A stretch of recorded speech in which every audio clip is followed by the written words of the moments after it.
दोस्तों आज मैं आपको बताऊंगी कि अल्सरेटिव कोलाइटिस या फिर गैस्ट्रिक अल्सर हो या पेप्टिक अल्सर, आप इस बीमारी में दही का सेवन कैसे करें। कई सारे ऐसे क्वेश्चन थे कि हम इस बीमारी में दही खा सकते हैं या नहीं खा सकते। मिल्क प्रोडक्ट आपको पूरी तरह से मना किया जाता है, लेकिन मिल्क प्रोडक्ट में ही दही आता है। आज मैं आपको बताऊँगी कि दही ऐसे पेशेंट कैसे खाएँ। देखिए दोस्तों, ये जो दही होता है एक ऐसा प्रोबायोटिक चीज़ होता है जो दूध से ही बनता है, लेकिन दही जब अब ये दूध दही में कन्वर्ट हो जाता है तो इसका जो महत्व हो बहुत बढ़ जाता है। इसको आप अल्सर के जो पेशेंट हैं इसे आप खा सकते हैं, लेकिन बिल्कुल गाढ़ी दही नहीं खानी चाहिए। इसको आप कैसे खा सकते हैं, आप देखिए जब दही जमाते हैं ना, तो या तो दूध की मलाई को उतार के आप दही जमाइए, तब आप उसे खा सकते हैं। लेकिन अगर आप इसी तरह से दही जमा देते हैं तो ये जो दूध आप देखिए किस तरह से मलाई ऊपर होती है ना, एक लेयर आ जाती है जो उस पर फैट बहुत ज़्यादा होता है, क्योंकि आपकी बीमारी में फैट है, मीठा है, नमक है, ये सारी चीज़ें मना की जाती है। तो फैट को निकालने के लिए जो दही आपने बनाई है उसके ऊपर ही लेयर पे स्पून से आप उसे निकाल लीजिए। देखिए कैसे निकाल रहे हैं। तो इससे करने से क्या होता है, जो दही में फैट है वो पूरा लेयर बाहर आ जाएगा। इसके बाद जो दही आपकी बचती है आप इसे या तो मथ लीजिए, इसे आप बना लीजिए बिल्कुल जैसे लस्सी पीते हैं ना, लस्सी के फॉर्म में।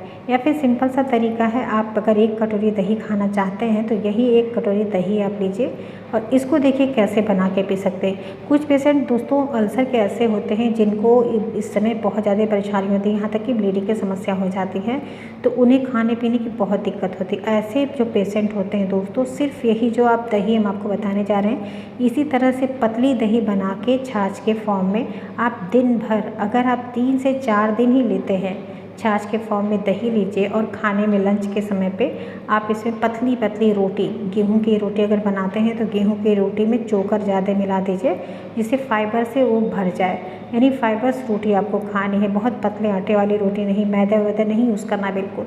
गेहूं का आटा ही लीजिए, लेकिन उसमें जो चोकर आता है उसको आप इसमें ऐड करके तब आप रोटी बनाइए और यही छाछ बना के उसी रोटी के साथ खाइए। अब छाछ में आप क्या डाल सकते हैं, देखिए छाछ जब बनाते हैं तो आपको देखिए मीठा भी बना होता है, नमक भी बना होता है, तो सिंपल नमक जो आता है उसके बजाय आप जो सेंधा नमक होता है वो मेडिसिन की तरह काम करता है, तो आप इसमें थोड़ा सा सेंधा नमक ऐड कर लीजिए और भुना हुआ जीरे का पाउडर, जीरे को भून लीजिए तवे पे और उसका पाउडर ऐड कर दीजिए, तो ये बिल्कुल रायता का फ्लेवर देगा। उसमें आप सेंधा नमक डाल देंगे, थोड़ा सा 2 चुटकी काला नमक भी डाल दीजिए और ये रायते की तरह बन जाएगा। तो जैसे रायता खाते हैं ना, उसी तरह से रायता और गेहूं की आटे की जो आपने रोटी बनाई है पतली पतली, 2 पतली फुलके की तरह, अगर आप लगातार 6 से 7 दिन, हफ्ते भर भी आप इसी तरह से अगर आप इसे अपने लंच में और डिनर में इसे लेते हैं, इसके अलावा आपको और कुछ नहीं लेना, इसको आप लीजिए। या फिर सब्जियों में उबली हुई सब्जी जो भी, जैसे तरोई हो गया, भिंडी हो गया, इन सब्जियों को बॉयल करके बहुत हल्का सा सेंधा नमक डाल के आप उसको खाइए।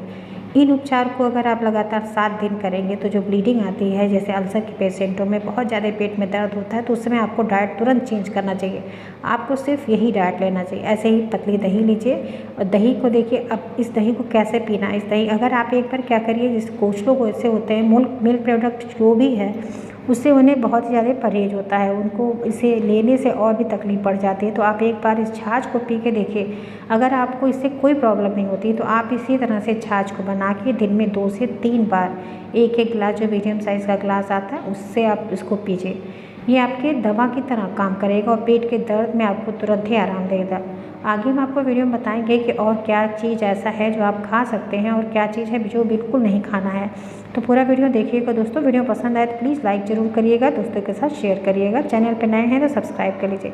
ये देखिए, अगर हम आपको बता रहे हैं जो अगर ज़्यादा अगर आपको दिक्कत हो रही है, क्योंकि अल्सर के पेशेंटों में कुछ सिम्टम ऐसे आ जाते हैं जब उस समय ब्लीडिंग होती है, पेट में बहुत ज़्यादा दर्द, असहनीय पीड़ा होती है, तो आप उस समय इसी तरह से दही को पतला करेंगे और इसी दही में आप 2 चुटकी सेंधा नमक डाल दीजिए, जीरे का पाउडर डाल दीजिए और इसी छाछ के फॉर्म में बना के दिन भर में आप छोटे छोटे गिलास से लेके, जो मीडियम साइज़ का गिलास घर में आता उसी गिलास से दिन में हर 2 से 3 घंटे पे 1-1 गिलास इसको पीजिए। और लंच में, क्योंकि खाना तो खाना ही है, तो लंच में जैसे मैंने बताया इसी रायते के साथ आप रोटी लीजिए, 2 पतली फुल्की रोटी, उबली हुई सब्जी आपको लेनी है, जैसे भिंडी हमने बताया ना, भिंडी, नेनुआ, तरोई, ये सारी सब्जी जो डाइजेस्टिव होती हैं, जो बहुत आसानी से पच जाती हैं, उन सब्जी को आप उबाल के ही उसको यूज़ करेंगे। उसमें तेल, मिर्च, मसाले ये सब बिल्कुल नहीं डालना है। इस तरह से अपने लंच में आप उसको लीजिए और सुबह ब्रेकफास्ट में भी आप जैसे करते हैं ना, ब्रेकफास्ट में आप खाली पेट कभी भी इस तरह से छाछ मत पीजिए। खाली पेट कभी भी दही का सेवन नहीं करना चाहिए। सुबह सुबह खाली पेट दही का सेवन करने से पेट में बहुत तेज़ी से एसिड बनता है और पेट की तकलीफ़ और बढ़ जाती है। तो खाली पेट नहीं लेना। इसको आप लंच के समय, जब दोपहर में आपको लंच करना होता है उस समय पे लीजिए, या फिर लंच के बाद आप आधे घंटे बाद इस तरह से छाछ पीजिए। यानी जब कुछ खा पी लेते हैं तब इस तरह से छाछ को बनाइए और छाछ को पीजिए। दही आपके लिए फ़ायदेमंद होता है। दही से किसी भी तरह के, कुछ लोग जैसे मैंने बताया ना सेंसिटिव होता है पेट, उन्हें दूध से बनी हुई कोई भी चीज़ नहीं पचती है। तो अगर आप देखते हैं आपको नहीं पचती है तो आप बिल्कुल दही भी ना खाएं। लेकिन दही जो अल्सर के पेशेंट के लिए फ़ायदेमंद है, आप इसे आराम से खा सकते हैं।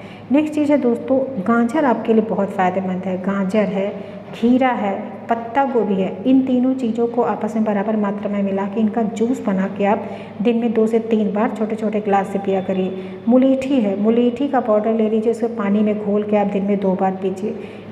बेल आप कच्चा बेल है उसे सुखा के पाउडर बना के लीजिए। पक्का बेल है, बेल होता है उसका गूदा आप खाया करिए। बेल का जो मुरब्बा आता है उसे आप खाइए। दिन भर में आपको यही सारी चीज़ थोड़ी थोड़ी गैप पे आपको खाना, पेट खाली बिल्कुल नहीं रखना है। एलोवेरा का जूस पीजिए, इसमें हनी ऐड करके। इसे दिन में 2 से 3 बार, जब भी आपको पेट में ऐसे तकलीफ हो तो एलोवेरा का जूस पीजिए, उसमें हनी ऐड करके आप पीजिए। ये बहुत फ़ायदेमंद है। दोस्तों अब बात आती है दूध की।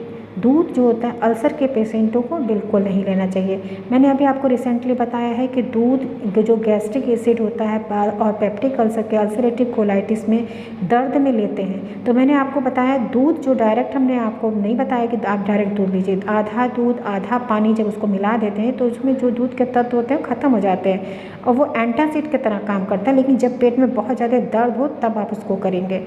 अब क्या नहीं लेना, आपको डेयरी प्रोडक्ट जितने हैं उतने तो बिल्कुल नहीं लेने। और ये जो फास्ट फूड आते हैं जो पैकेट में पैक करके आते हैं, चिप्स हो गया, बिस्किट हो गया, ऐसी चीज़ें तो आपको बिल्कुल भी नहीं खानी है।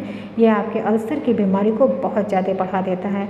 इसके अलावा घी है, मीठा है, चीनी, नमक, ये सारी चीज़ भी आप अवॉइड करिए। दोस्तों मैंने आपको पहले से एक लिस्ट दे दी है कि आप क्या खाएं और क्या ना खाएं। जो ऐसी चीज़ बताएं उसमें कि जो आप खाएंगे आपके लिए इलाज बन जाता है, और ऐसी चीज़ भी बताई गई है जो बिल्कुल ना खाएं। मैंने एक प्लेलिस्ट ही अल्सर की बनाई है, उसमें बेलगिरी वाली जो रेमेडी है उसे आप ज़रूर करें, आपको उससे 100% फ़ायदा मिलेगा। उसमें कई सारे ऐसे उपचार हैं जो आप आसानी से कर सकते हैं। कोई एक उपचार करिए दोस्तों, बहुत इफेक्टिव उपचार है, उनको आप लगातार करेंगे तो आपकी बीमारी ठीक हो जाएगी। और सबसे बड़ा जो रीज़न होता है अल्सरेटिव कोलाइटिस के पेशेंटों का खान पान, आप अपने खाने पीने का सिर्फ ध्यान दें, ऐसी चीज़ें खाएं। आप देखेंगे जब खाते हैं तो आपको आसानी से डाइजेस्ट हो जाता है। बस उसी चीज़ को आप अपने रेगुलर डाइट में लीजिए। जो चीज़ आपको नुकसान करे, खाने से पता चल जाता है कि आपको किस चीज़ से एलर्जी हो रही है, किससे परेशानी हो रही है, उस चीज़ को बिल्कुल भी बंद कर दें। तो दोस्तों आपको ये आज की वीडियो में पता चल गया हो कि अल्सरेटिव कोलाइटिस या peptic ulcer, gastric ulcer, ulcer के जो पेशेंट होते हैं उन्हें दही खानी चाहिए, लेकिन दही को पतली करके खाएं जैसा बताया गया है। दोस्तों वीडियो कैसी लगी कमेंट सेक्शन में ज़रूर बताइएगा। चैनल पर नए हैं तो सब्सक्राइब कर लीजिए, वीडियो को लाइक ज़रूर करिएगा। कोई क्वेश्चन है, कोई क्यूरी है तो कमेंट सेक्शन में ज़रूर पूछिएगा, उनके सवालों का जवाब देंगे।